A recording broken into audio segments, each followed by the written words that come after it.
Assalamu alaikum wa rahmatullahi wa barakatuh.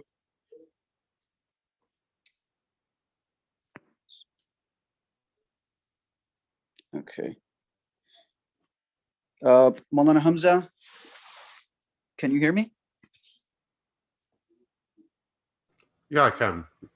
Okay. Okay, so I'm just going to do a brief intro, Maulana Seb, just for the purpose of our viewers. So Maulana Hamza, I've known him for a very long time. He's a very close friend of mine. I did send out a biography. He was born in Whittier, California, if that's how it's pronounced. He graduated from Blaine High School and he attended the University of Washington in 2004, completed a Bachelor's of Science in Biochemistry, after which he went to Mauritania, studied the Maliki school, the Maliki Madhab. He studied there for, I believe, a few months, if I recall what Maulana Hamza had told me, then went to Darul Uloom Jamia Madaniya in Lahore and graduated from the Dars Nizami course over there. I've benefited from Maulana Hamza over the years. Allah subhanahu wa ta'ala reward him, and Jazakallah khairan Maulana Sahab for accepting my request in attending this session. Barakallahu feek. Allah subhanahu wa ta'ala reward you in both worlds. Assalamu alaikum. أعوذ بالله من الشيطان الرجيم بسم الله الرحمن الرحيم الحمد لله رب العالمين وصلى الله تبارك وتعالى وسلم على سيدنا محمد سيدنا وسندنا وحبيبنا وشفيعنا ومولانا صلى الله عليه وعلى آله وأصحابه وأزواجه وذرياته وأهل بيته ومن تبعهم بإحسان إلى يوم الدين وبعد. I wanted to thank Sheikh Mufti Naif for putting together this event, and I also wanted to thank the Islamic Center of the Capital District for facilitating it. It's important that we get together normally in order to remind one another of the commandments of Allah subhanahu wa ta'ala and the Rasul sallallahu alayhi wa sallam. And it's been hard for everybody with the pandemic. It's been hard for the regular Muslims. It's been hard for those people who their profession or their vocation is to remind themselves and remind others. It's been difficult, and it's been really surprising even to a person like myself who takes a relatively dim view of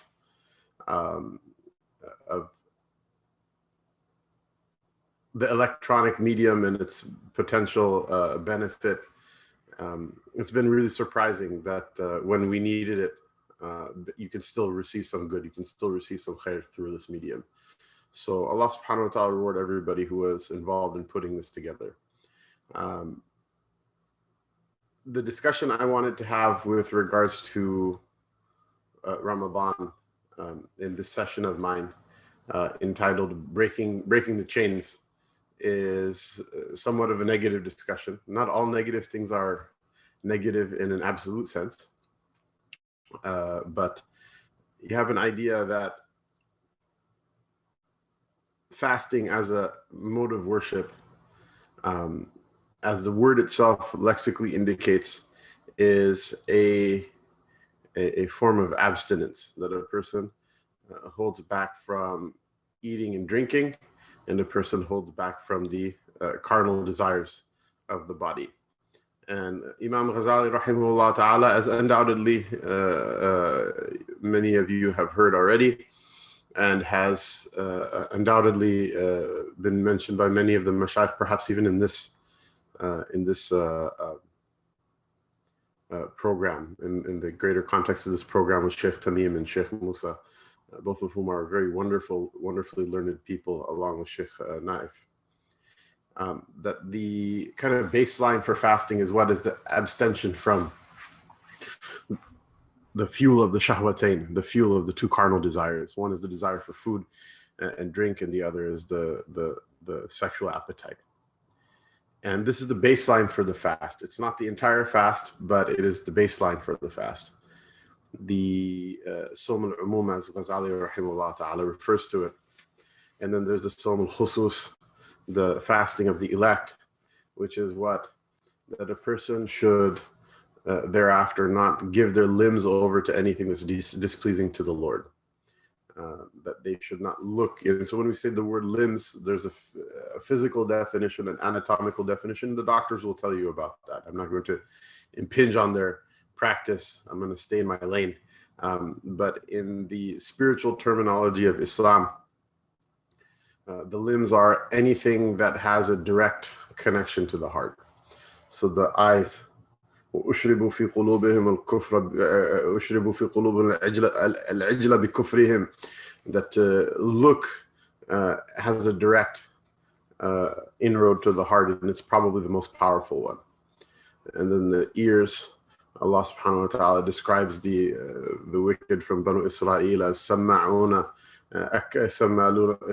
للكذب أكالون للسحت, that the thing that drove them to the wickedness was that they would listen to falsehood habitually, and each of these things we're kind of glossing over them, but there's a lot behind them. That what are people should think about. What am I looking at nowadays? What am I listening to nowadays? We're in the era of fake news, where you have there used to be truth and falsehood. Now there's facts and alt facts, and we know it's not been healthy. No matter what we take as a political position in this country, we know, not just as Muslims but as Americans, it's not been healthy. Even if we disagree with each other, all of us have this idea that it's not healthy to constantly listen to people who have no regard for what the objective truth is, or don't believe in an objective truth in the first place. So the sight, the hearing, the touch, the smell, the taste, the food that you eat, these are all considered limbs. They're inroads to the heart, the sexual appetite. And one might say, well, how is the food that you eat and the sexual appetite, how are these limbs that are relevant to the fast? Because you're not allowed to eat and drink or indulge the carnal appetite anyway. And the answer to that question is that when the iftar happens, you are allowed to indulge those things. And one of the worst ways that you can screw up the fast is to fast during the day by abstaining from those things that are halal, that a husband and wife should have relations with one another, or that you should eat or drink something which is otherwise permissible to you from the Lord. And then afterward, you should break the fast with something that's haram. Ghazali rahimahullah ta'ala mentions that the halal is like medicine, whereas the haram is like poison.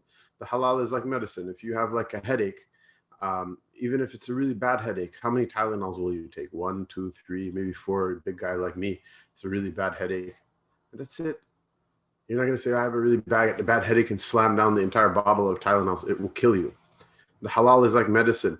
It's useful and it's beneficial when given in metered doses.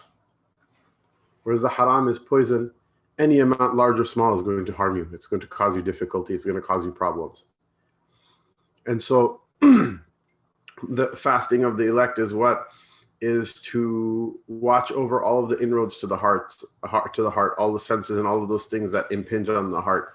The spiritual limbs include the senses, but they're far more than the senses, like we mentioned.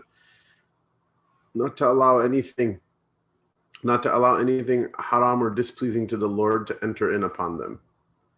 And then finally, the Sawm Khusus al-Khusus, the Sawm of the elect, the fast of the elect is not even to allow the mind to stray into, the mind and the heart to stray into anything which is prohibited by the Lord. This is such a fast. If you can keep it for 5 minutes, if you can keep it for 30 seconds, then you're a person of great spiritual stature. Maybe I should come and listen to your talk instead of the other way around.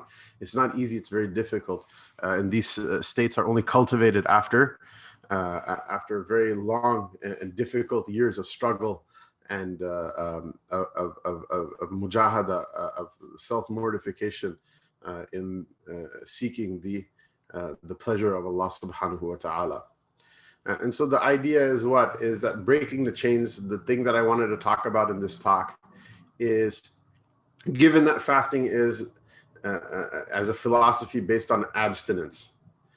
It's a philosophy based on an abstinence and the way that the abstinence, the power that a person has in order to affect that abstinence is through a virtue known as sabr, known as patience. That to talk a little bit about this abstinence and what the benefits of this abstinence and what the reasoning for this abstinence is theoretically, and then talk a little bit practically of how it should be executed. Allah Ta'ala says in his book, he says, وَذْكُرِ اسْمَ رَبِّكَ وَتَبَطَّلْ إِلَيْهِ تَبْتِيلًا, that remember the name of your Lord, take the name of your Lord, honor the name of your Lord. The word dhikr has a number of different meanings. So it can mean to remember something after having forgotten. And I don't think that this is the meaning here. Why? Because to remember the name of your Lord, I don't know anybody, no matter how new they are in Islam or how non-practicing they are. People might say, well, I don't know how to divide an inheritance, or I don't know how many arkan there are in Hajj, and I don't know exactly when when Asr comes in and when Asr goes out. Although unfortunately there are many people who don't know and they can't admit that they don't know. That's a completely separate issue. But imagine that we're in the world where people are very honest about what they know, what they don't know. People will say, okay, I don't know these things. It's very common. However, there's very seldom a person who says, well, I'm not very practicing. What's the name of the God we worship again? No, everybody knows it's Allah. Even a kafir knows Allah. Illa ma sha Allah.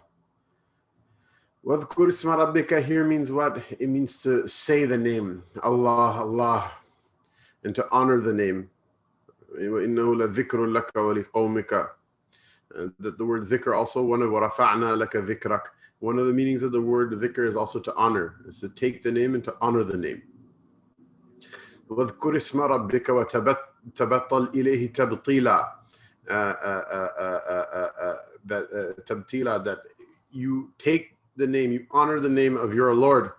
And tabattal ilayhi tabtila means what? It means inqati' ilayhi inqita'an, cut off from everything else other than him, a complete and emphatic cutting off. This is part of the deen. This is what the meaning of La ilaha illallah is, that La ilaha, the fatha on the hab, ilaha is linafil jins. There's nothing else worthy of this type of the attention of worship. There's no God illallah except for Allah subhanahu wa ta'ala, that there is a prime position inside of your heart that your heart needs to be connected with. It cannot be occupied with other than Allah, and it cannot be occupied by other than Allah with Allah.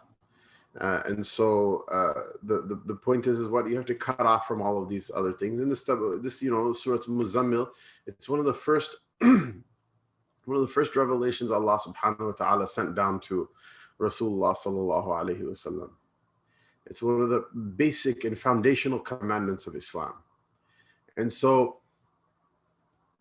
the idea with the fast is that it's a wonderful time for a person through this practice of abstinence from not only material pleasures and not only from food and drink and sexual gratification, but from all of the things that occupy the limbs other than Allah subhanahu wa ta'ala.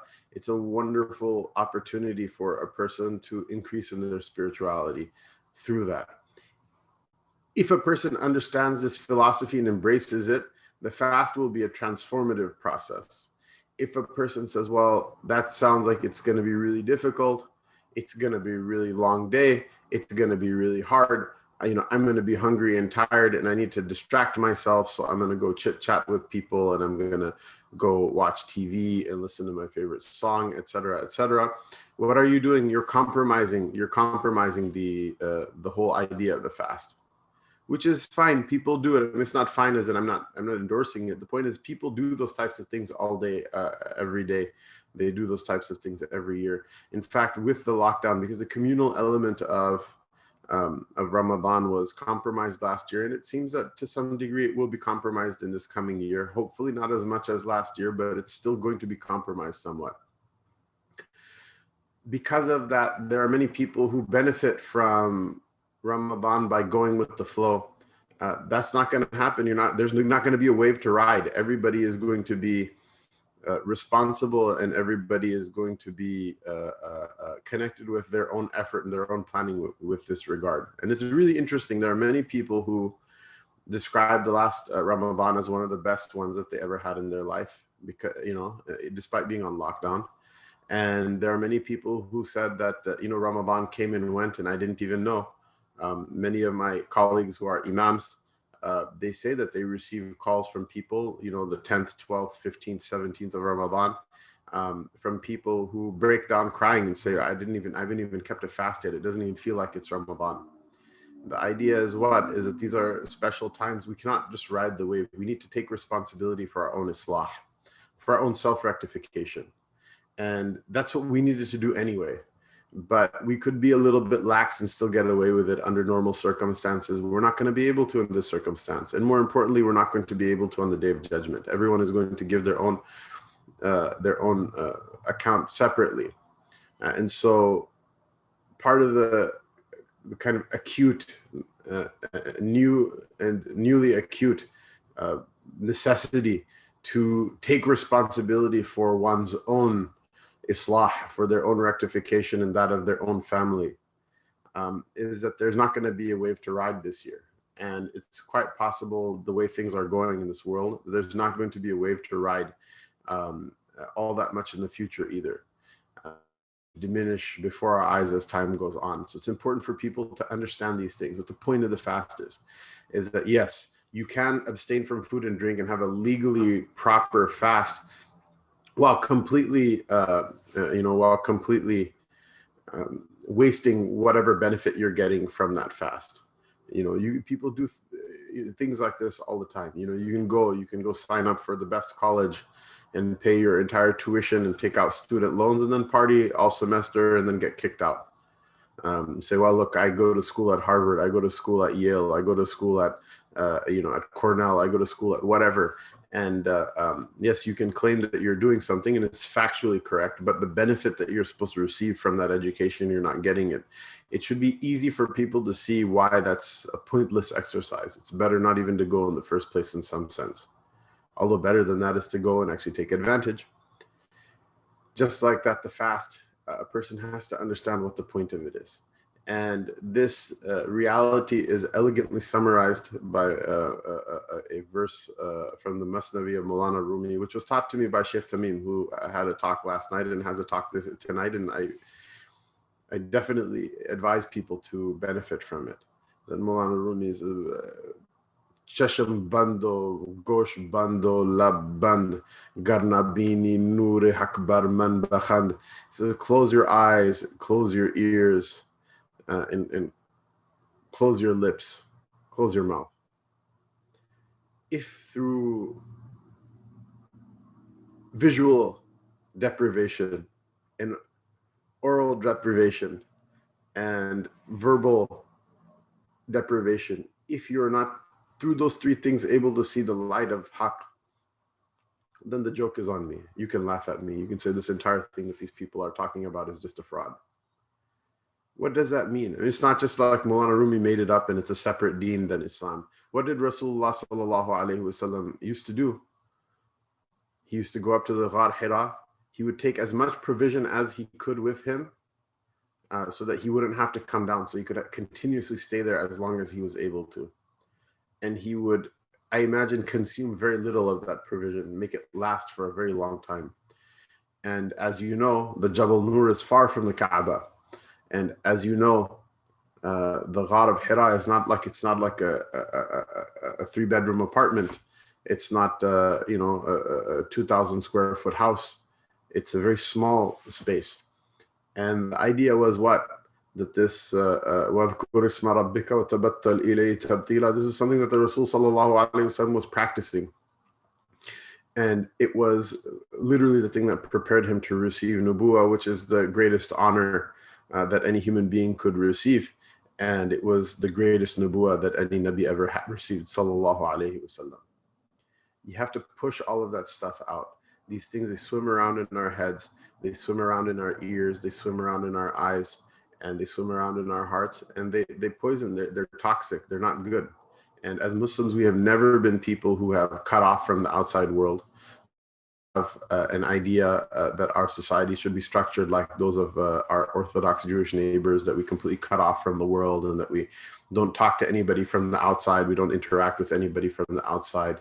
No, rather, our forefathers were people who used to mix it up. The idea is, however, in order to keep yourself spiritually intact, you have to do these, these types of exercises where you detoxify, not only from other religions, not only from atheism, not only from things that we consider to be explicitly haram or evil, but there are other subtle things that we have to detoxify from. The mashayikh mentioned that the afat of mal, the calamities of wealth, are of three classes. One class is that haram wealth that you earn in a haram way in order to spend on halal things. And the second is the halal wealth that you earn through halal means, but you spend it on the haram. So one is a person who, for example, perhaps sells alcohol or lottery tickets, or somebody who lies or cheats, or has some sort of profession in which they take advantage of people unlawfully in a way that the Lord is not pleased with, or that somebody works at a bank or at an insurance company. And then afterward, they take the unlawful wealth and they say, "Oh, look how good I am! I'm going on Hajj, and I wear, this clothing of the pious, and I'm very modest in my clothing, and I donate so much money to the masjid, etc." And the first hadith of the Sunan of Imam Tirmidhi is what? "Inna Allah la yaqbalu salatan bila tahur, wa la sadaqata min ghulul." Indeed, Allah Ta'ala does not accept prayer without purification, and likewise he doesn't accept charity that's given from ill-gotten and ill-gained money, from ill-gained wealth. And the second is what? Is the likeness of a person who has an honest living. They have an honest job, but then they go and they buy haram things with it. They buy alcohol, they buy drugs, they invest in things that are not supposed to be invested in companies that deal in haram things, etc. This is the second calamity. And it should be clear how fasting purges both of these. Why? Because it requires a person to decrease their consumption of the halal in order to force out the consumption of the haram completely. And the third calamity is what? The third calamity that's mentioned is halal money used to buy halal things, but still it's a veil between a person and between the Lord. And this is one of the reasons I take somewhat of a skeptical and dim view about a lot of this kind of like halal Islamic lifestyle culture that's come up, that we're going to go on a halal vacation and we're going to get halal financing for this and that and the other thing, houses and cars, and we're going to get Islamic this and that, and new restaurants are opening up, and new types of enjoyment are opening up for us, not necessarily because they're haram and not necessarily because they're inherently evil, but because the believer has a certain sense inside of him or inside of her that sometimes there are things in this dunya that are not necessarily haram, but if engaging in them and indulging in them serves to make a person forget about Allah Ta'ala, that's a really big problem. That's like meeting the objectives of haram without actually having to use the haram. And sadly, there are people, even in Hajj, they do that. They'll go and they'll come back and they'll ask each other, what hotel did you stay in? What kind of buffet was it? And was there AC in the tent in Mina and the tent in Arafat? What type of accommodations did you have? Nobody asks about Allah. Nobody asks about, did you remember Allah Ta'ala? Did you meet any of Allah Ta'ala's awliya? Did you learn something? People don't ask those things because they become something that is thrown on the back burner. These questions become irrelevant.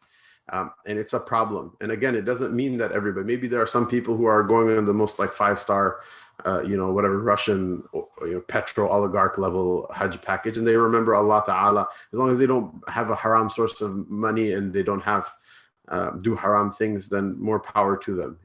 Maybe it's not how I would spend the money, but I don't have any reason to object to it. The problem is not necessarily that you have the money, or you spend the money, or you have any of these kind of sensual indulgences that Allah Ta'ala has permitted in his sacred Sharia. The problem is when any of them become a veil between a person in between Allah's remembrance. Otherwise, there are many people who enjoy great blessings, and it brings them closer to Allah Ta'ala, because in enjoying them, they feel Allah Ta'ala shukr,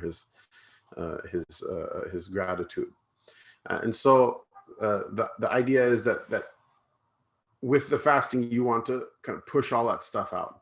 You want to push all that stuff out. And this idea of pushing stuff out is actually there in hadith of the Prophet sallallahu alaihi wasallam, who says that shaitan has access to a person, flows in the son of Adam, in the majra dam, and the way the blood flows through the person's veins. So let them constrict their veins through fasting. That you constrict your lawful intake in order to force the haram out. And think of it this way, mashallah, there are many people who are, they have an eye on their money. And in fact, the Quraysh were mercantile people, and the Quran is replete with mercantile metaphor. This is tijarat lan tabur. This is such a business venture that will never fail. And Allah, Rasulullah sallallahu alaihi wasallam, ala inna sil'at Allahi ghaliya, ala inna sil'at Allahi al-jannah. Indeed, the merchandise of Allah Ta'ala is expensive. It's not cheap. And indeed, the merchandise of Allah Ta'ala is Jannah. And so the metaphor of trade in order to describe spiritual realities, it's something that's there in the nusus of Islam. And the thing that you should think about is when people wonder why is it that there are people who seem very clearly corrupt during the rest of the year. I don't want to mince words. Some people they seem very corrupt, like they really don't care about the deen. And then when Ramadan starts, you see those people fighting over the first row and to get into the masjid and to compete with one another and giving sadaqah and fasting, and in such a way that a person has to admit, hey, these people don't look insincere at all when they're doing these things. There's a whole reasoning behind that. It makes sense why that's the way it is. And it's something that should make sense even to a non-Muslim, that think about supply and demand economics. When the demand for something shoots up, then the supply gets constricted and the price goes up. Right? The day everybody's trying to buy GameStop, what happens? Its price shoots through the roof. And when nobody was asking about it, its price was relatively modest. On the flip side, if there's some sort of commodity and people stop using it, right? Like petroleum. In the beginning of the lockdown, nobody was going anywhere. And so the price of gas completely fell through the floor.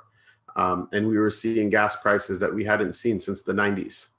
Why? Because it's not that there's, all of a sudden somehow it became cheaper to extract the petroleum and bring it to the gas station. The issue was is that the demand tanked, and so nobody was buying. So if somebody wanted to sell, they had to sell it at a lower price. Just like that during Ramadan, when people are fasting, when their minds are attuned to the higher realm, their hearts are attuned to the higher realm, they're just not going to buy and sell food as much anymore. And I'm not talking about economics here. I'm talking about inside the heart. The demand for those things in the heart are no longer there, because you're not going to be able to go out for lunch. You're not going to be able to go out for for snacks and for coffee. SubhanAllah, the fast has been so long as of the past couple of years. Many of the coffee shops are already closed by the time the fast opens, and by the time the fast starts, they haven't even opened yet in the morning. So you really can't go to any of these places. There's a lot of things you cannot do. So your heart is no longer preoccupied with them. Your heart completely cuts them off and then thinks about other things. And what is it that people want? What is it people are consuming during Ramadan? The recitation of the Quran, the Salatul Taraweeh in particular. These things, their value increases inside of the hearts, and it's a good effect. It's a good thing, and it has a good effect on their hearts. You'll see this effect also in Hajj, where people who otherwise are not in tune with these things, but all of a sudden they live for a couple of precious days of their life. They live such an existence that the most important thing to do when the adhan is called is to pray. And they organize their life around the prayer. which is what a Muslim is supposed to do. Generations of our forefathers used to do that. They didn't need daylight savings time because you can put your clocks forward and back, but the sun is going to rise when it's going to rise. They didn't need any of those things. Why? Their life was organized around the salat, around the prayer, because those things are now in demand. So they shoot up in value inside of the heart. Whereas when a person becomes lax, they forget about these things, the demand for them goes down. And so their price, their value inside of the hearts will plummet and tank. And so this is something that, as a theoretical understanding for what the whole wisdom and what the whole benefit in fasting in Ramadan is, and why it has such a wonderful effect on a person, why it is the way it is. It's important for us to remember, and most of us knew these things from before, but it's important for us to remind one another. It's important for us to remind our children. It's important for us to remind our spouses gently and in a non-judgmental and in a kind and sweet way. But it's important for us to remind one another. Why? Because if we don't take care of these things ourselves, the Ramadan is going to pass. And just because you're not going to Taraweeh doesn't mean that you should, that it's a license to just play PlayStation or watch TV or, otherwise ignore what the benefits are from Ramadan. Because if the masjid is open or it's not open, or if the capacity is full capacity or diminished capacity, Islam is older than the Islamic center of the capital district. Islam is older than New York. Islam is older than you and me. And the same Islam that existed before Corona will exist afterward and during. And the same Allah Ta'ala who created the heavens and earth from nothing is still there, and his promises and his offers are still there. So what does it mean to cut off from other than Allah Ta'ala, to kind of shift gears into a more practical mode and into a more practical segment of this talk? It means a couple of things. First of all, your television, if you have a television in your house, this is not a fiqh class, and I'm not going to give fatwa about it. Well, whatever the hukum is, halal, haram, whatever it is, put that to the side, and we can talk about that at another time. Your television, unplug it. Take a sheet, drape the sheet over it, say, I'll see you after Eid. Just unplug it. No one's going to die. The television is not a moral virtue, nor do people need it in order to make a livelihood. If you do, then maybe, you can disregard this advice, or at least, find creative ways in order to implement it as much as possible. But the television has to be out for whatever 30 days of Ramadan plus Eid, or 31 days as it may be. Of course, pious people like me who, astaghfirullah, right? Pious people. If you're beholden of your piety, that means you're not a pious person. So pious people like me who threw the television out of the house years ago and are very proud, patting ourselves on the back, we have something 10 times worse inside of our pocket and in our computers. You can sit and watch YouTube on demand. And, we're not even going to talk about some of the more problematic things that come through the internet onto people's computers and phones for now. But those things are problematic, and a person should take steps to mitigate them for sure. But even if you're just going to watch something as innocuous and as licit as kitty cat videos, it's going to waste your Ramadan. It's not a good thing. So a very practical tip that I do and that I recommend for those people who want to take the best of their Ramadan is that there are certain apps, for example, Facebook, Twitter, social media type apps. I'll just go ahead and uninstall them. And you can always reinstall them. Don't worry if you forget your password, they'll send you an email, you can reset it. It's not a big deal. I'm not saying that it's haram. Many people use these things for really good purposes. I will oftentimes use them to disseminate talks and things like that, but the app should not be accessible and you shouldn't go to it. And in fact, really, to be honest with you, there's no need to wait until the moon is sighted for Ramadan. Just a couple of days before Ramadan, a person should get rid of them. Why? Because the fan, when you turn the fan off, like a ceiling fan, it's still going to be spinning for a little while. It's not going to come to a rest. It's not going to come to rest for a couple of minutes. Until the fan that's spinning inside the heart comes to rest, you're not going to benefit from the spiritual madad and aid from the higher realm that comes down on the hearts of the believers during Ramadan. And the problem is you can only get certain parts of it in Ramadan. You don't want to waste the opportunity.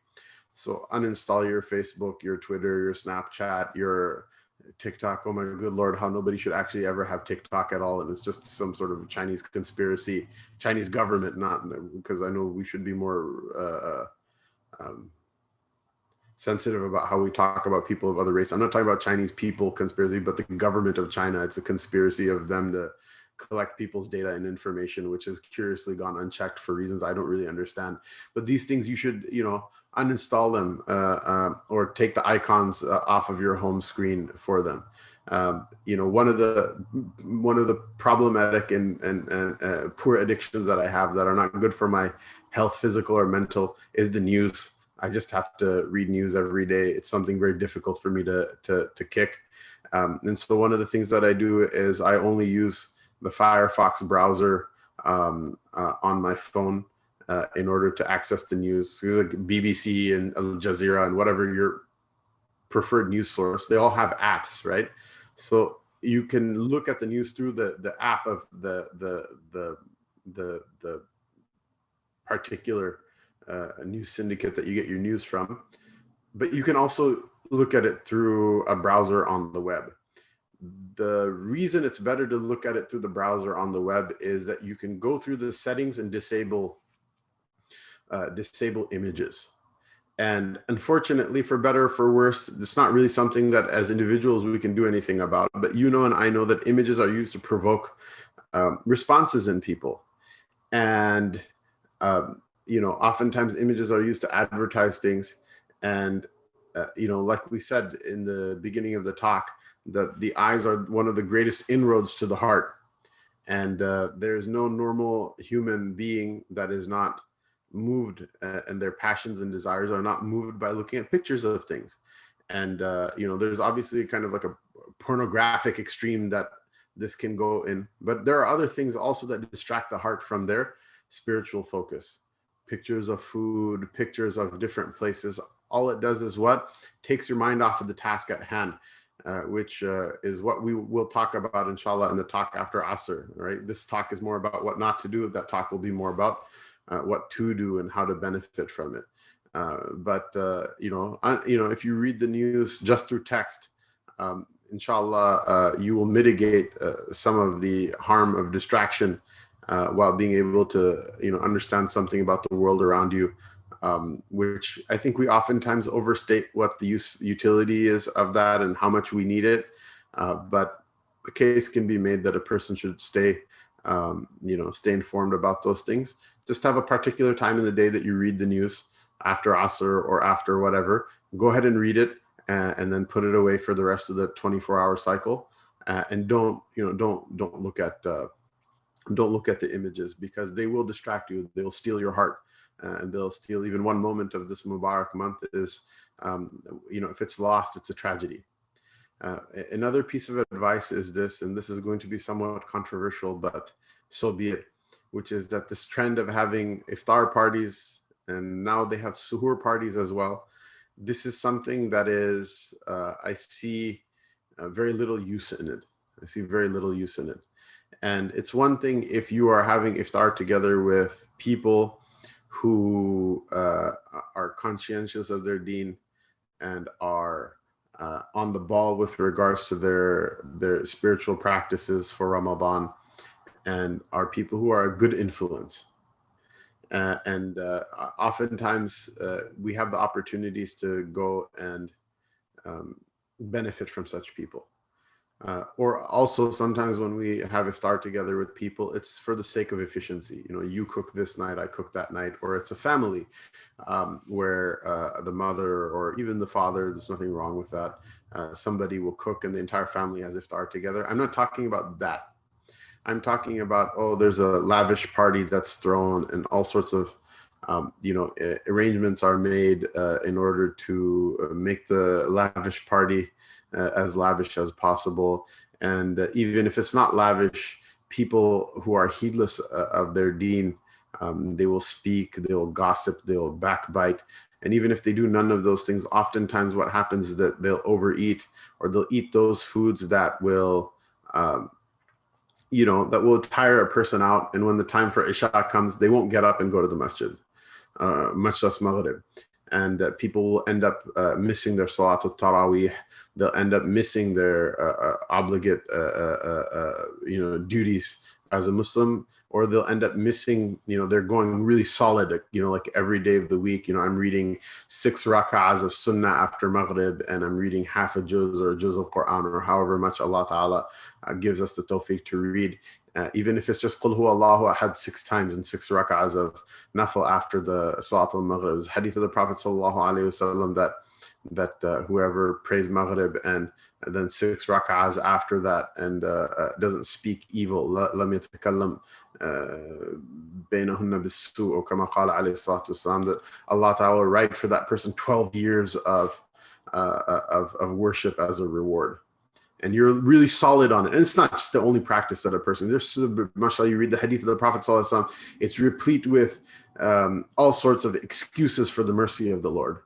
And so whatever practice you choose and you can fit into your Ramadan and be consistent with them, going to an iftar party, if it impinges in that, there's very small amount of room and people start talking. Not everybody reads their sunnahs. Oftentimes not everybody even prays their fard anymore, which is something that I remember as a child.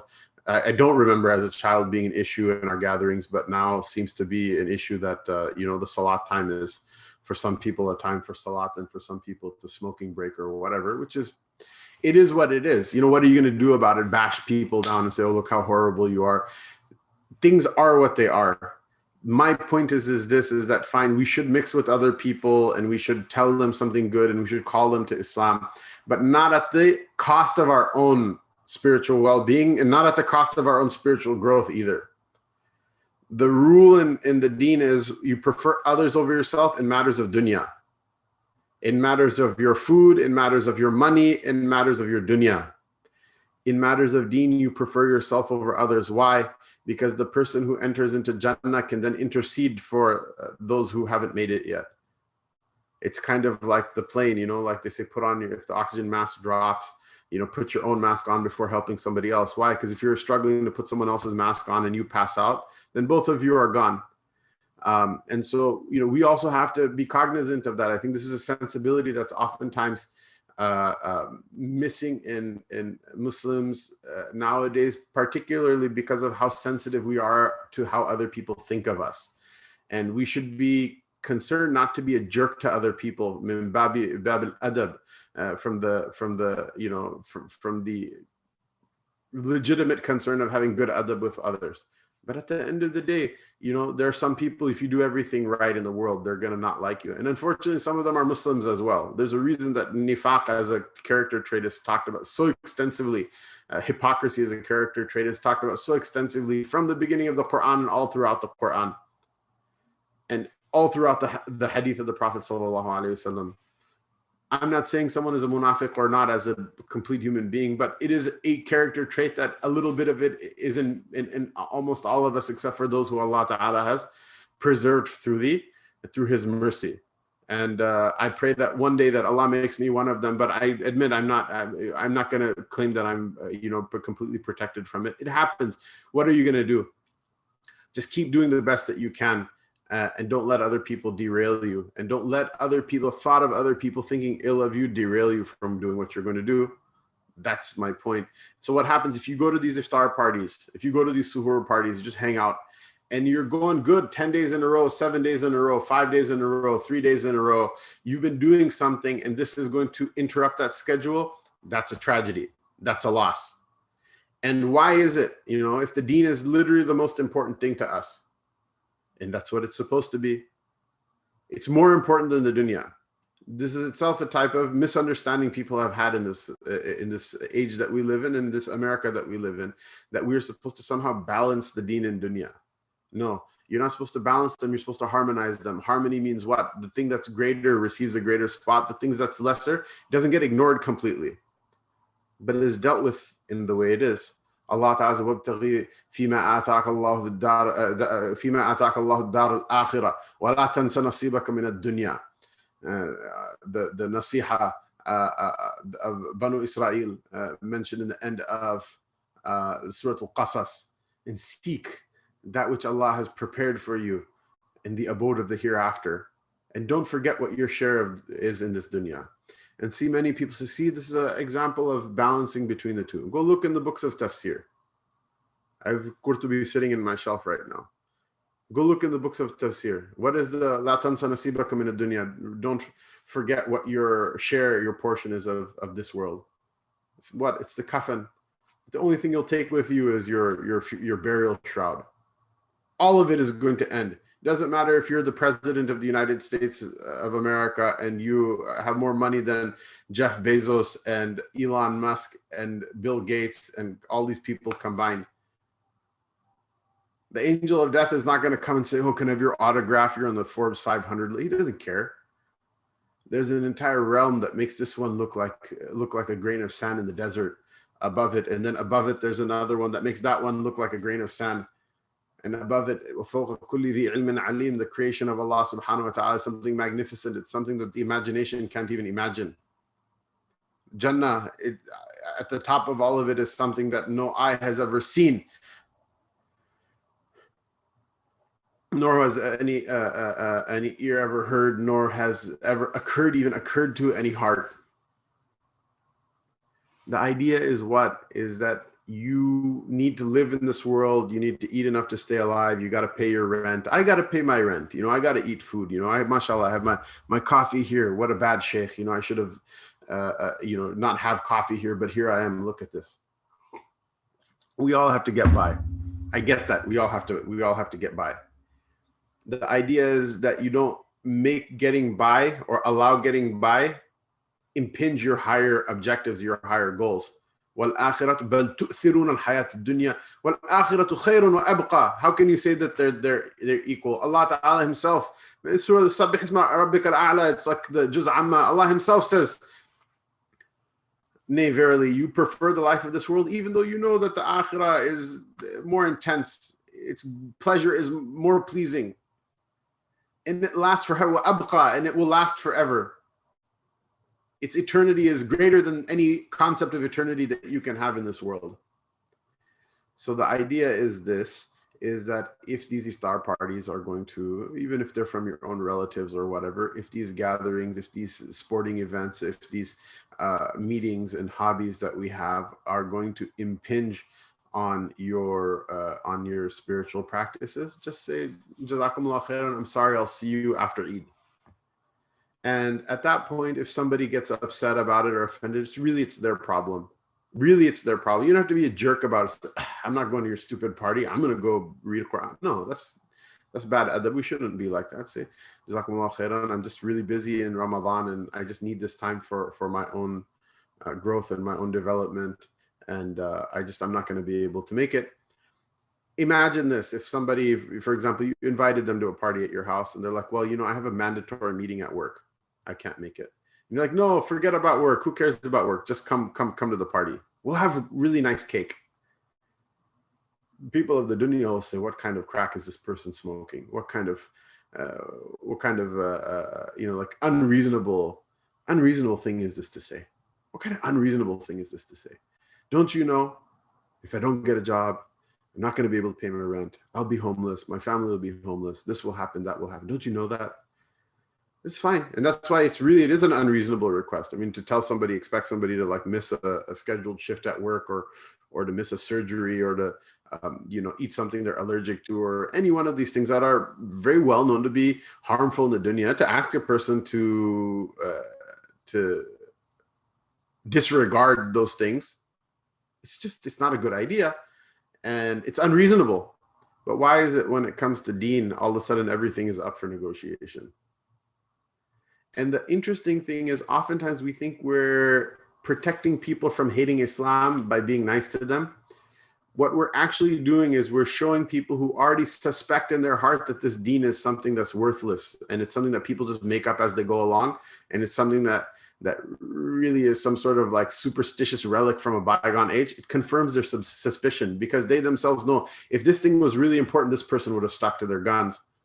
But it's a joke to them, so why should I take it seriously? The point is this, and whether or not, even if they understood that, and if they take it seriously afterward or not, oftentimes people do, but even if they don't, you need to protect yourself from harm. You need to be avid in order to get from this world and get from your deen and from your Islam those things you need to progress to the next level in your journey toward Allah Ta'ala in the life of this world, because you're not going to be able to progress through that journey in the hereafter. Even if you're in Jannah, you'll not be able to progress in this journey except for according to the progress that you made in the few moments of life that you had in this world, that I have in this world. May Allah subhanahu wa ta'ala give all of us tawfiq. May Allah subhanahu wa ta'ala make us from the salikun, from those people who are traveling this path toward Him. May Allah ta'ala give us the forgiveness that we need in Ramadan. I'm sure, mashallah, Sheikh Tamim and Sheikh Musa have recited a hadith of how much reward there is and what the virtues and benefits are of this Ramadan. I just wanted to share something a little bit more practical of what we can do in order to take advantage. And the last thing I wanted to say before ending, maybe we can take a couple of questions. Also, be very careful about what you eat. Oftentimes, the modern diet is not suited to every human being type. And the thing is, something that works for one person may not work for another. But these things like balancing your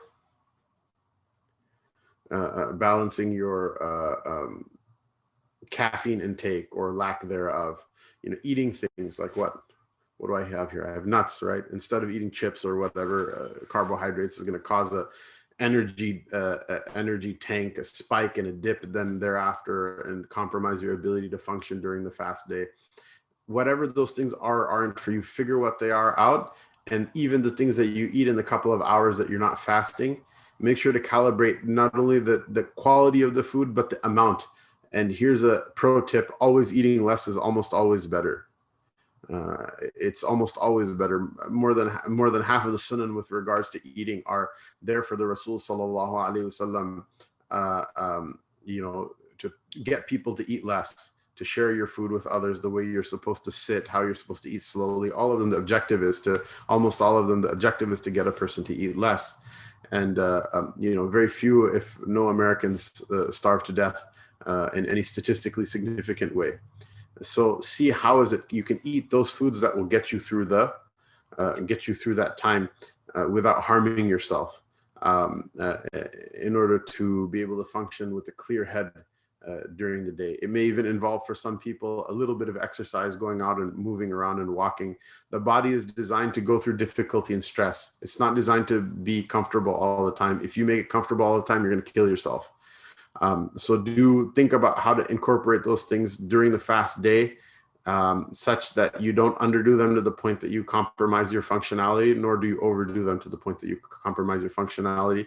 There's a lot of detailed information with regards to this that I would love to share, but we are out of time. Since we started maybe 5-6 minutes late, if there are any questions, I don't know if Mufti Naif, if you have a way of receiving questions from people that you can maybe forward to me, I don't mind answering. Otherwise, inshallah, we'll take our leave until the next talk at 5:45, inshallah.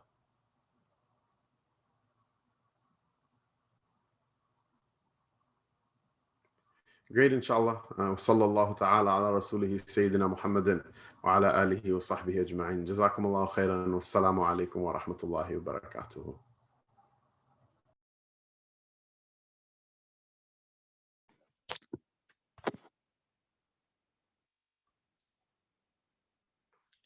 Thank you, everybody, for joining. Our next session will be Ramadan Revolution after Maghrib, starting around 5:45. And then after Maghrib, the session will be Ramadan, a month of self-reformation. That will be starting at 7:30. Inshallah, we hope that you will join us. Thank you. Assalamu alaikum.